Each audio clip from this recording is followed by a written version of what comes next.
My name is Sarah Appelhans. I'm a former mechanical engineer. I worked in the field for approximately 7 years, and I'm currently pursuing a Ph.D. in anthropology, studying corporate culture and women in engineering in particular. I actually experienced quite a bit of culture shock upon entering the engineering workforce. I always felt like sort of an outsider. During college, I was the only woman in my class, but I was also very good at the work. So I was good at the math, I was good at the physics, and so I had that kind of validation that I was good at this, and that kind of carried me through college. But once I got to the workforce, that wasn't there anymore. I tried switching companies, I tried switching states, and just couldn't really find anywhere where I fit in. There were some places where I was the only female engineer. There were some places where I was the only person my age. And so I found that very isolating. There were two places where, two companies in which I was put in a cubicle and not given any work to do. When I first entered the workforce, I experienced some pretty severe culture shock. I felt very isolated. I felt like I didn't belong. I tried several companies. I worked for several different places throughout the 7 years that I was in engineering. I remember asking for work. I remember going to my bosses and telling them that, I wasn't busy the whole time. Usually I was doing administrative work, which was paperwork, which would take about an hour of my day. So I remember going and asking for more work and more challenging work.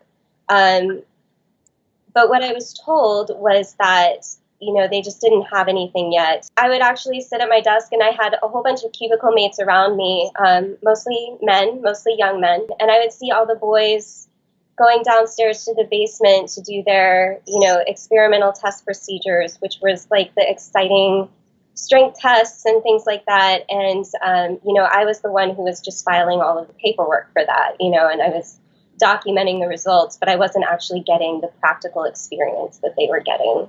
I feel really passionate about this particular subject because I did try really hard and I do feel like I'm qualified. I felt like I could do the work, but there were a lot of, social relationships that were really tough in engineering. And that, I don't think it should be that way. I think that, any woman who wants to do this job should be able to do this job. And, the fact that I wasn't able to figure it out, that's really frustrating. And I really would hate to, think that there were other women who are coming after me who are experiencing the same things, who all they want is, a stable job and to pay the bills and have challenging work. And have a reasonably meaningful and happy life.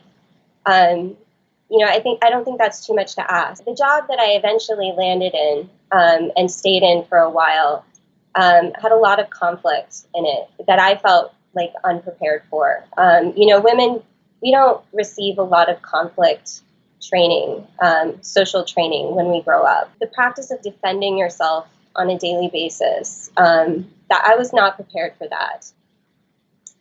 So I would just say that, having to be in a defensive position every day at work for, several years, that really took a toll on me, and I was not happy. So I'm a PhD student in anthropology, but I'm a member of SWE because I'm studying women in engineering, and I am a former mechanical engineer. And I'm hoping to combine the two, and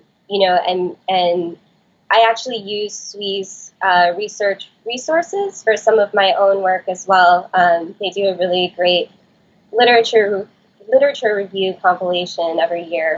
So I went to the We16 annual conference in Philadelphia, and I listened to the State of Engineering panel, and I thought that was really phenomenal. I thought that they had a great panel of speakers.